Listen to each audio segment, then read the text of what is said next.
Salut, je m'appelle Mandy Malik, je suis docteur en pharmacologie, j'ai une maîtrise en nutrition humaine et je travaille depuis une dizaine d'années en recherche clinique. Je m'intéresse particulièrement aux sujets de santé chez les athlètes parce que je suis moi-même une athlète et j'aimerais ça via Pilule sur Pattes vous transmettre mes connaissances. Aujourd'hui, le sujet qui m'intéresse, c'est l'importance du sommeil chez les sportifs. En effet, il existe un lien bidirectionnel entre le sommeil et le sport. On sait que quand on fait du sport, on a un meilleur sommeil, mais comment le sommeil améliore la performance ou la santé de l'athlète, ça c'est un petit peu moins connu. Je tiens à préciser que je ne suis pas spécialiste du sommeil, puis j'ai mis les références sur lesquelles je me suis appuyée pour faire toute la présentation. Alors, pour commencer, on va revoir un petit peu c'est quoi le sommeil, comme ça on part tous avec les mêmes connaissances de base. Je vous montre un petit schéma ici. C'est les stades du sommeil. Les stades 1 et 2, c'est quand on entre dans notre sommeil, c'est le sommeil léger. Le stade 3-4, c'est le sommeil lent profond. C'est le sommeil qui nous permet de régénérer physiquement. Et le sommeil du stade 5, c'est le sommeil paradoxal. C'est là qu'on entre dans le monde des rêves et qui permet de régénérer notre cerveau. Au courant de la nuit, ça c'est ce qu'on appelle un cycle. C'est environ 60 à 90 minutes. Et on fait ces cycles-là environ 4 à 5 fois par nuit, ce qui représente à peu près 8 heures de sommeil. C'est ce qui est recommandé par l'Organisation mondiale de la santé. Entre chaque cycle, il est possible qu'on ait des micro-réveils. Ces micro-réveils-là, on les appelle les WASO, W-A-S-O. Wakefulness After Sleep Onset.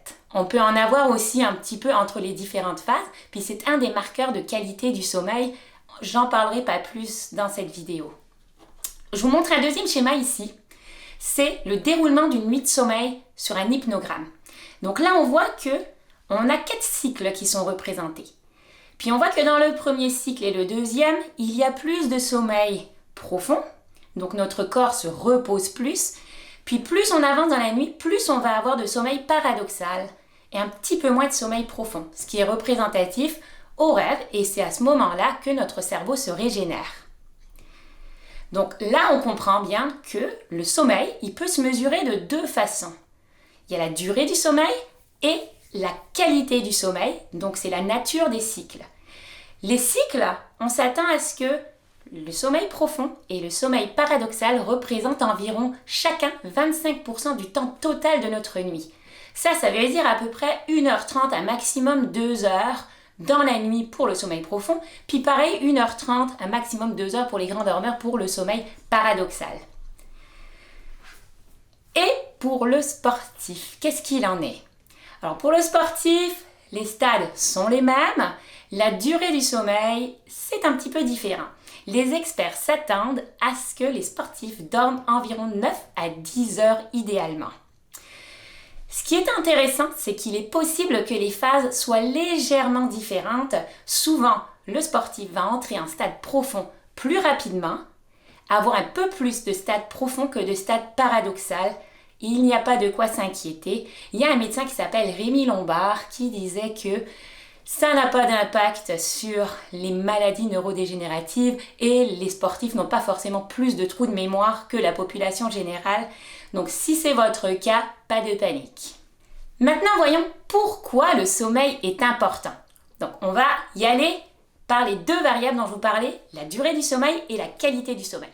Si on parle de durée du sommeil, je peux vous dire que la quantité de sommeil suffisante, donc le 9 heures qu'on s'attend pour un athlète, est crucial pour le métabolisme, la fonction endocrine, les résultats athlétiques, ça diminue la perception à l'effort, ça diminue les risques de blessures, ça augmente la récupération, il y a une amélioration de la force, de la vigilance, de la concentration et de l'apprentissage. Le deuxième paramètre ou le deuxième variable, c'est la qualité. La qualité, c'est donc nos cycles. Un sommeil profond suffisant chez un athlète améliore la réparation des tissus, augmente la synthèse de l'hormone de croissance et du cortisol. L'hormone de croissance, c'est l'hormone anabolisante. C'est celle que les sportifs veulent parce qu'elle permet de régénérer le tissu musculaire, de régénérer les tendons, puis le cartilage. Le cortisol, lui, sa fonction est vraiment intéressante. Elle permet d'augmenter la régulation des glucides, ça donne un apport énergétique suffisant pour la réparation des tissus. Puis le cortisol, quand il est en synergie avec l'hormone de croissance, ils ont un effet anti-inflammatoire très fort, ce qui permet encore là de mieux réparer puis de prévenir les blessures. Le deuxième marqueur, c'était le sommeil paradoxal. Ce sommeil-là, il est important d'en avoir en quantité suffisante parce que ça permet d'améliorer la concentration, les réflexes, les souvenirs, la coordination. Donc là, vous le comprenez que tout ça, quand on se réveille, quand on fait du sport, on est mieux coordonné, on diminue encore une fois nos risques de blessures. Jusqu'à maintenant, là, je vous ai parlé du sommeil en général chez les athlètes.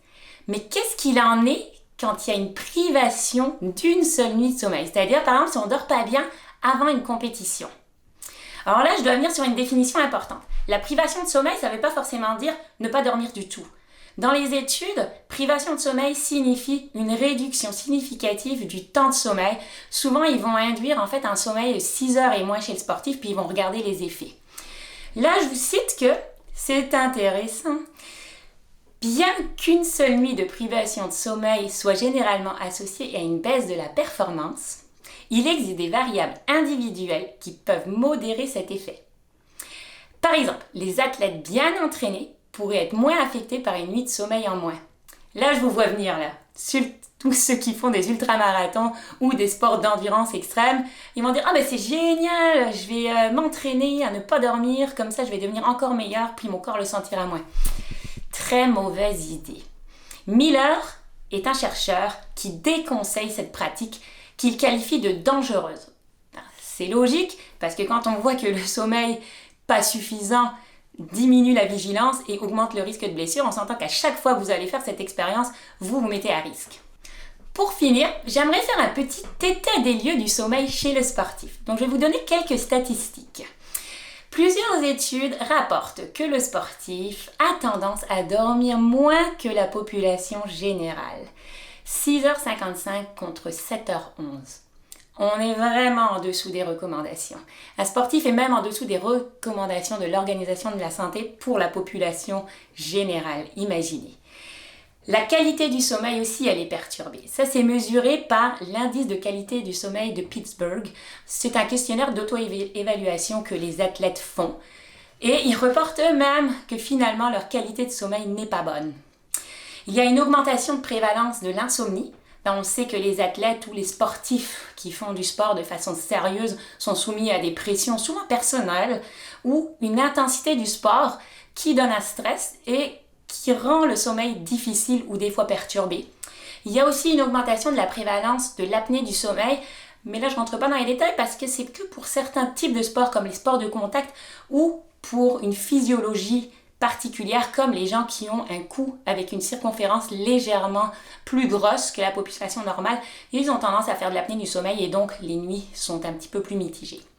Pour terminer sur une bonne note, je voudrais vous parler d'une étude où je vais détailler un petit peu plus que ce que j'ai fait dans le reste de la vidéo. C'est l'étude de Sergent en 2021 qui a étudié une population de 175 athlètes provenant de 12 disciplines différentes.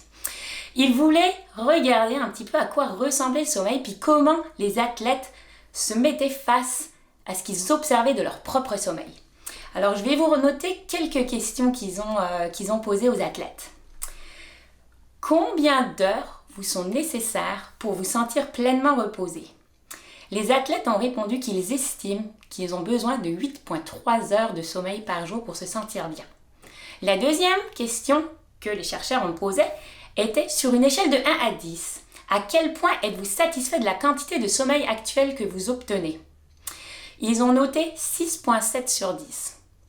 Sur une échelle de 1 à 6 maintenant, ils ont demandé de manière globale, quelle note donneriez-vous à la qualité de votre sommeil? Les 175 athlètes ont répondu 3,9 sur 6. Regardez le schéma que je vous montre maintenant ici. Ça, c'est le pourcentage d'athlètes en fonction des heures de sommeil. Vous voyez que la majorité des athlètes dormaient moins que 6h30, 7h. Il y avait 3 athlètes sur les 175 qui ont dormi entre 8h et 8h30. L'étude montre à la fin que 71% des athlètes n'obtiennent pas la quantité de sommeil qu'ils désirent, 38% ont dormi moins de 6h30 durant les 12 nuits qu'a fait en fait l'étude. Un autre truc intéressant que j'ai aimé beaucoup là, c'est qu'il montre que les athlètes qui font du sport individuel se couchent plus tard et se lèvent plus tôt et ont généralement un moins bon sommeil que ceux qui font du sport en équipe. Pour conclure sur le sujet, je dois vous dire que la santé du sommeil chez le sportif est importante à la performance de l'athlète et surtout à la santé de l'athlète. On sait que les athlètes sont souvent soumis à des pressions personnelles ou venant de l'extérieur. Ça induit une augmentation de la prévalence des insomnies ou des troubles du sommeil. Je pense que ça va être intéressant de regarder qu'est-ce qu'on peut mettre en place pour diminuer ce stress, cette anxiété, puis permettre aux athlètes de se coucher de façon sereine et passer une bonne nuit. Je vous remercie vraiment de m'avoir écouté. J'espère avoir répondu à quelques-unes de vos questions et prenez soin de vous.